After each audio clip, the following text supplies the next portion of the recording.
Yeah, finally. At least as far back as Dota 2, League of Legends, and the much less popular Smite, we've all been saying, well, why don't they just do this, but with Marvel? Well, obviously, leave it to a Chinese mega corporation to finally spark the dreams of disparaged Marvel fans and finally give us a third person, 6v6, Hulk smashing, Iron Man gamma beam shooting, team based, objective based shooter that looks great! Especially these team up attacks. But watch this.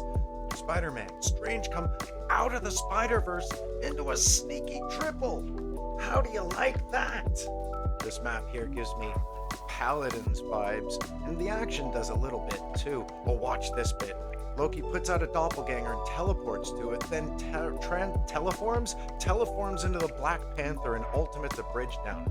Magic is OD. Watch this. She teleports out of danger and cleaves through two heroes. Rocket up a wall. Traversal looks great in this game. And then look at this. I love these combos. Speaking of wombos, a big setup. Iron Man knocks them all down. I don't know who this is, to be fair, but this game looks so cool that she doesn't look lame. Nice touch to have Loki under Hulk's foot. Luna Snow because I guess Iceman forgot his lock de-icer. Look, there's only 18 characters in this game, and we'll get to those in a sec. But I think the ones that they got are pretty solid. And then, of course, GIRLactus. GIRLactus? Whatever. I think GIRLactus is so awesome that a girl version of GIRLactus can eat my planet any day. Right, fellas? Closed alpha for Marvel Rivals launches in May sometime with a definitely Disney influenced roster. Black Panther, Bruce Banner, Doctor Strange, Groot, Iron Man, Loki, Luna Snow, Magic, Magneto, Mantis, Namor, Penny Parker, Rocket Raccoon, Scarlet Witch, Spider-Man, Star-Lord, Storm, and the Punisher. Now, I'm not sure if that's Punisher pre or post family unaliving. If you don't know, my friends and I consider Punisher fight hypotheticals like people compare Batman with Prep Time Batman.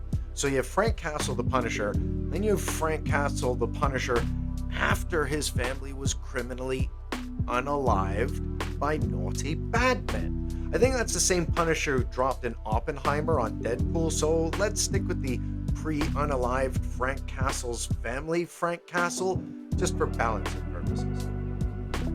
This bit with Groot and Rocket, I just love it. I cannot wait to try some of this stuff myself. This bit actually reminds me of Tekken, which I've been playing a lot of recently, and you can smash people through walls in that game. That's what that reminds me of right there. Back to the roster though, lots of absentees here. Safe to say there's a few chicks in the linguini. Look, I'm sure Luna Snow, Mantis, Harry Parker have or will have their fans, but Namor, I'm sure everyone is so aware that no one likes Namor, that everyone gets the aquatic superhero joke in The Boys, even if they don't watch The Boys. But I digress. People aren't going to buy characters like Wolverine and Deadpool if you include them in the actual game.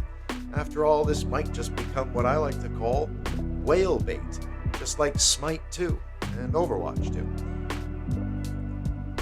The traversal looks good enough with, Iron Man flying and hovering and Spidey swinging and walk it, wall running. It's these traversal elements, or these kinds of traversal elements, mixed with reactive gameplay and superpowers on a cooldown that were the very soul of Overwatch, and why I thought Overwatch 1 was the greatest. I wonder if the team-up abilities in this game will be canonically limited, or will everyone synergize with everyone else? The former will lead to interesting compositions and bans and things like that. Part of the reason Rivals has me making my first ever YouTube video is because the release and subsequent treatment of Overwatch 2 by its developers, of course, destroyed the franchise for me, and I feel like this has come to replace it. I regret not being a content creator while I played Overwatch. Overwatch 1 was fun. The 6v6, as unbalanced as it was, made the game sell millions and birthed a 9-figure pro gaming league. Personally, I played over 4,000 hours of Overwatch 1 because it was fun and unique. I mastered everyone. I loved the game. You stick with the girl you brought to the prom. But Blizzard cheated on her, and I'd like to think she went and had a baby with the Chinese, and now we have Marvel Rivals. But just look at it! Not making an Overwatch comparison is impossible, down to how the abilities are laid out on the screen by default, the player name location, the ultimate meter display.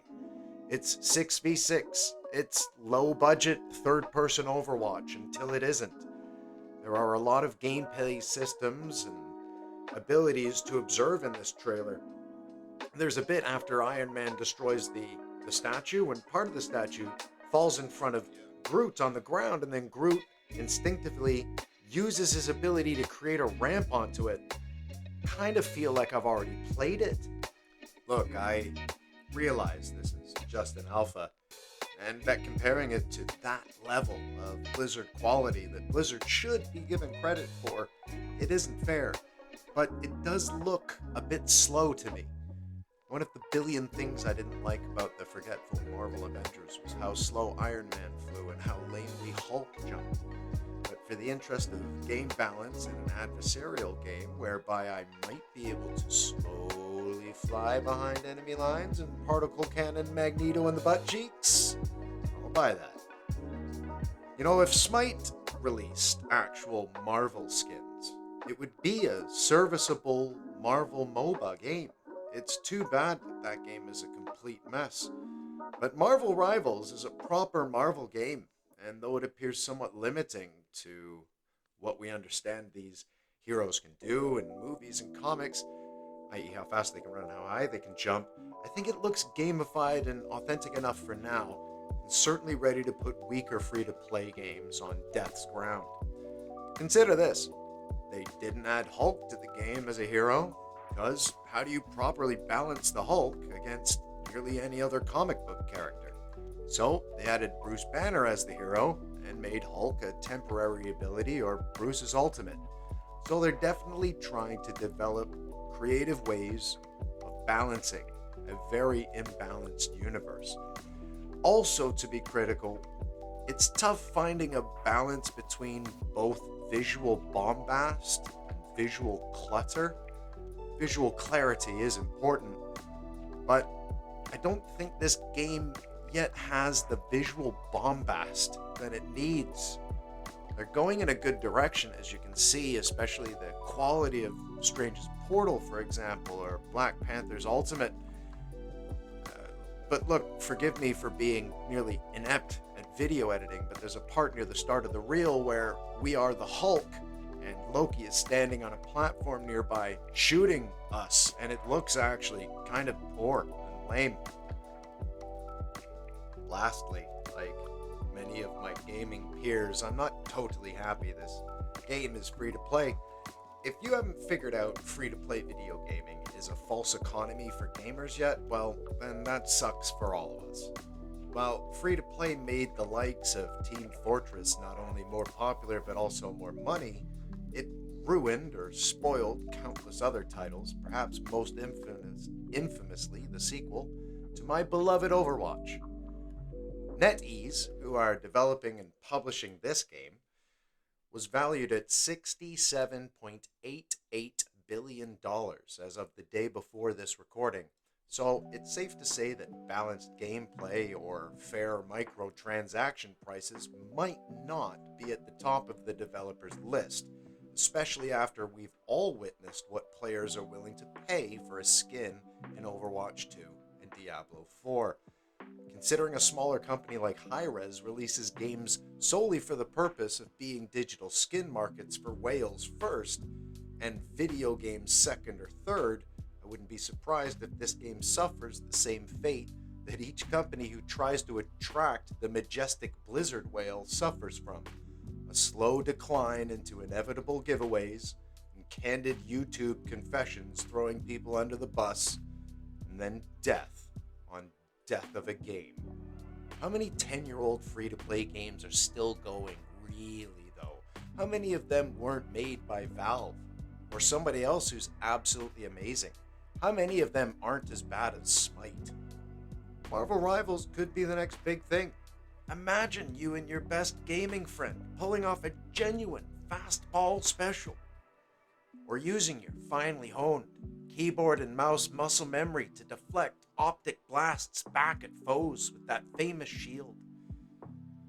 Anytime a new Marvel game comes out, the possibilities are limitless, and while Marvel Snap is an absolutely brilliant little card game, the fact it's the best Marvel offering out there seems criminal. Will Rivals avoid the same pitfalls of the litany of failed free-to-play games that came before it? Well, the giant Overwatch-sized hole in my gaming soul, I sincerely hope so. I said lastly already, so I guess this part is PS. As I mentioned, this is my first video for YouTube. I apologize for the audio quality. I just recently bought an adult microphone, and I need some time to get used to it and some practice and maybe some advice. I think Rivals is going to be a really popular game, and I think it's likely that I'll love it. I wanted to break this video down more, but I don't even know how to do things like put a still image into a timeline and customize the length that the still stays on screen and talk over it. This video in and of itself has taken ages and is pretty crap, but it's also I can be a content creator for Rivals, so wish me and the game some luck, and maybe I'll be the next great one. For now, though, thanks for making it this far. Put a like button in the linguini. Tell me how poor my voice and audio quality is in the comments below, and add to my high score. Look, you could have been watching a good YouTuber like Asmongold, but you're not. You're here with me. I appreciate that. My name is Eddie Fonzarelli, aka Mr. Arigato-san, and I'll see you in a bit.